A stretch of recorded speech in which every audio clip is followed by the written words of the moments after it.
This hasn't just been good by Collingwood. This has been scary good. Try to put words to that game. Bosh, amazing, sick, great, fantastic. What else do you want me to say? Yeah, anything else? Unbelievable. Yeah. We blew them away. Up the play! No Pendlebury, no Side Bottom, no Darcy Moore, no Bobby Hill, no Lockie Schultz, no permit, no warrant, no licence, no seatbelt, no helmet, no worries at all. Collingwood 45-point winners, 15-18, 108, defeating North Melbourne 9-9-63. Going to talk more about the Round 11 review. I'm also going to include the VFL Round 9 report in this video. Before I get into this Round 11 review, make sure you guys subscribe to my channel. I am closing in on 100 subscribers. Bit of a milestone for me. I'll raise the bat once I get to it. Like, share it, comment, whatever you want to do. Now, firstly, just want to say congratulations to Will Hayes on his AFL debut for Collingwood. Collingwood player number 1,198. Pick 56 in last year's national draft. If you haven't seen the draft reaction video, it's just wholesome to see with his family. The reaction as well to being announced for his senior debut this week as well. Also magnificent. Also Oleg Markov's celebration this week and his interview post-game. Just magnificent. Magnificent right now. And he showed a bit as well, Will Hayes. 7 disposals, 6 tackles. He doesn't light the stat sheet up. In the VFL, he averages 10 disposals a game, 2 tackles a game, a goal a game. So he doesn't light up the stats. He doesn't win a game off his own boot or anything like that. I mean, he's a bloody boy, for fuck's sake. I thought the tackle in the second quarter by George Wardlow on him kind of humbled him. I think it was a realisation for Will Hayes that the AFL level is a whole different beast. But I thought Will Hayes played pretty well at AFL level for his debut. Got the full game. I was expecting him to be the sub for this one, but 2 laid outs. I'll talk about a little bit later on. Got him the full game here. 7 disposals, 6 tackles, 4th most tackles on the ground. I've been saying in my VFL reports that Will Hayes is a little bit too quick for his own good, and I thought in his AFL debut it was the most calm he's ever been for Collingwood. But yeah, decent debut for Will Hayes. Didn't kick a goal, but still 7 disposals, 6 tackles. We'll take that, particularly against a young side like North Melbourne. But heading into this game, it was only one change for this one. Will Hayes was in for still Side Bottom, who was managed. Patrick Lipinski was getting the full game again. And then heading into the game 1 hour prior, 2 laid outs. Bobby Hill out for personal reasons. I hope everything's all right with Bobby Hill and his family at the moment. And Scott Pendlebury was laid out due to illness, so Will Parker was called up. And Oleg Markov got a special exemption to play this game without being on the emergency list. Collingwood avoids the $50,000 fine. I know fans online will likely be not picking up a stink or anything like that, but they'll probably be thinking, oh, it's Collingwood, so they get away with it, yada, yada, yada. Bitch, shut the fuck up, touch grass. Oleg Markov, what's he going to do? 13 disposals, a goal, and a decent celebration. What more do you want? And what more do you want as well from this game? 45-point winners over North Melbourne. Top of the ladder Collingwood, defeating 17th place North Melbourne by 45 points. What more do you want? What more do you expect? I will give credit to North Melbourne, particularly Sonia Hood, who said heading into this game that North Melbourne can beat Collingwood. And fair enough. That's very ambitious. It's not cocky. It's not arrogant. It's just being positive. So I don't want to see people giving her shit for this. I don't want to see people giving North Melbourne fans shit for this as well. It's a straightforward win. What more do you want? And for North Melbourne fans and also everyone, the staff at North Melbourne who went into this game I'm not expecting a win, but believing that they can win, that's fair enough. They were up by 54 points against us last season, so they had the belief. They drew against Brisbane. They just beat Richmond last week, so they've been unbeaten in the last 2 games. So I love the ambition, and they were in it up until 3/4 time as well. They had a 9-point lead at half time. The last 4 games against North Melbourne, 3 times they've been up at half time against us. So very ambitious. I'm not going to give North Melbourne shit for that. Very valiant up until 3/4 time, and then it just blew apart in the final quarter. But watching this on replay, not the prettiest of wins for Collingwood, particularly our standards. We've still got to improve our performance as well as the stat sheet as well. Some individual players as well. They're playing decent footy. Expecting a little bit more, particularly when we play against Hawthorn Friday night next round. I thought North Melbourne controlled the footy very well in the first quarter. Up by 8 points, Collingwood, but North Melbourne controlling the tempo. Their kick mark game, it was a little bit boring, to be honest. It wasn't daring. It wasn't breaking the lines or North ball or anything like that. I think they just wanted to control the momentum. They didn't want Collingwood to break away in this game. It looked like North Melbourne were just trying to get towards the end of the game, trying to stay in it, trying to hang in it, and then trying to produce a miracle from there. But it's a long game. It's a long, very complex game, AFL footy or AFL level. So North Melbourne, fair play to them, controlling the tempo. It was a little bit boring, to be honest, maybe unless Collingwood were giving up forced errors and unforced errors because of boredom. But North Melbourne, they weren't as daring. They didn't attack the corridor too much. So Collingwood's pressure was outstanding in this one. Second quarter as well, North Melbourne controlling the tempo. They got the scoreboard reward for their effort. They're up by 9 points at halftime. They won the second quarter by 17 points. Could have been a little bit more as well. Some of our players were a little bit underwhelming in the first half. The third quarter, and particularly the second half, Collingwood flicking a switch. Still inaccurate, though. It's a little bit frustrating. 7 goals, 17 at three-quarter time, under a roof. Perfect conditions, minus the slippery fucking ground. A doubleheader at Marvel Stadium. Not ideal, but it's Marvel, right? The travel's over and done with there, but 7 goals, 17 up until three-quarter time. Only a 3-point lead as well. It did feel like the Carlton game where we weren't dominating, but we weren't out of it, or it wasn't like the opposition were in full control of this one. It just felt like the inevitable where Collingwood was just going to make a surge for 15, 20 minutes and just run away with the game from there. And that's what happened in the final quarter. 3 goals, 8 in the third quarter, 8 goals, 1 in the final quarter, 7 goals up until three-quarter time, 8 goals for the final quarter, and a 45-point win as well. I'll take that considering the game and the performance and the overall entertainment out of this one. So 45-point winners over North Melbourne. It was a bit of a nail-biter up until three-quarter time, and then it became a percentage booster as well. So as of this recording, we've got the highest percentage in the competition right now. We're head and shoulders the best defensive side in the competition as well. Just got to improve our attacking game as well. We still need to improve our inside 50 entries, though. Charlie Comben was intercepting very well. Riley Hardiman also played well across half-back.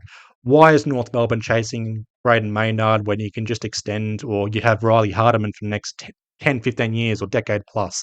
Hardiman's going to be a good player to watch. Braden Maynard, by the way, subbed out at quarter time.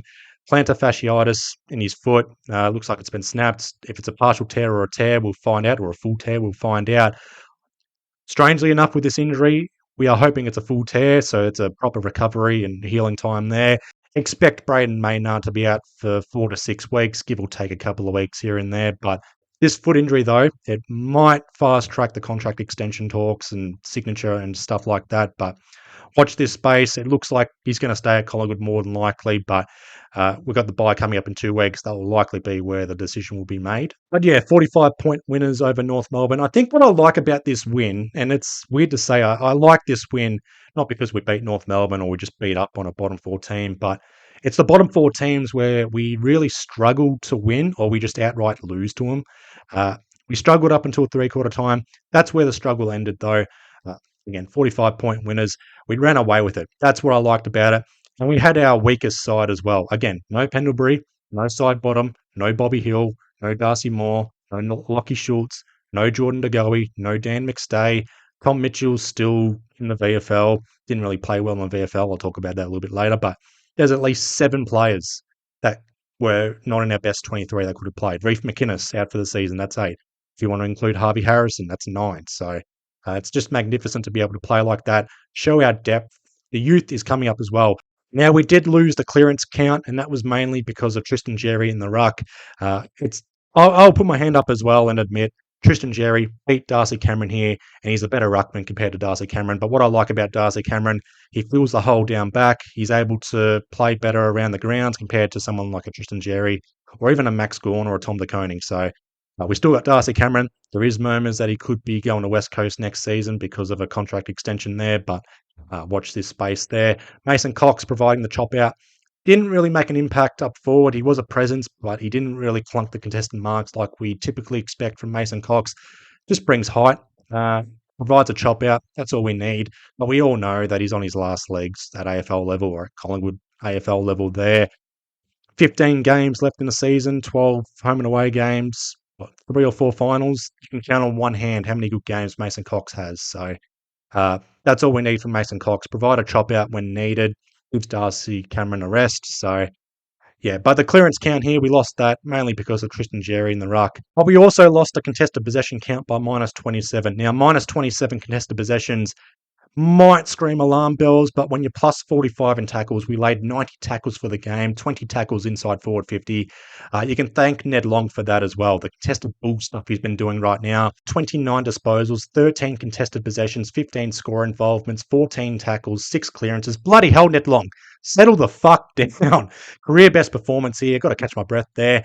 What I loved about Ned Long's game here, he was playing against opposition of similar age or slightly older than him, so he was playing like he had a point to prove, and from the get-go as well, his intensity from the start and also the intensity up until the end of the game, just magnificent. Likely a 3 Brownlow vote game. He pips Nick Dacos. Nick Dacos had 38 disposals, a lot of junk time as well. He had about 27 or 28 second half disposals, 17 disposals in the final quarter.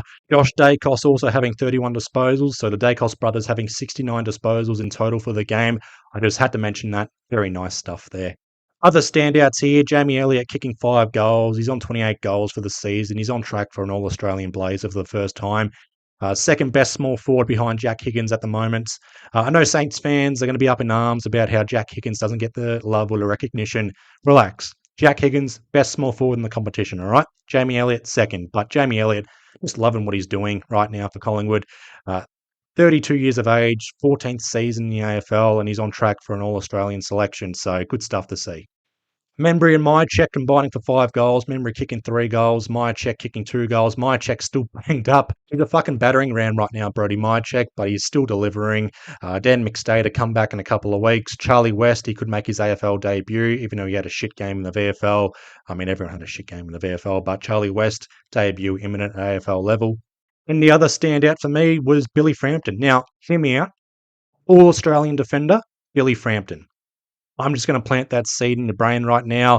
We're the best defensive side in the competition by a mile. Who's doing that?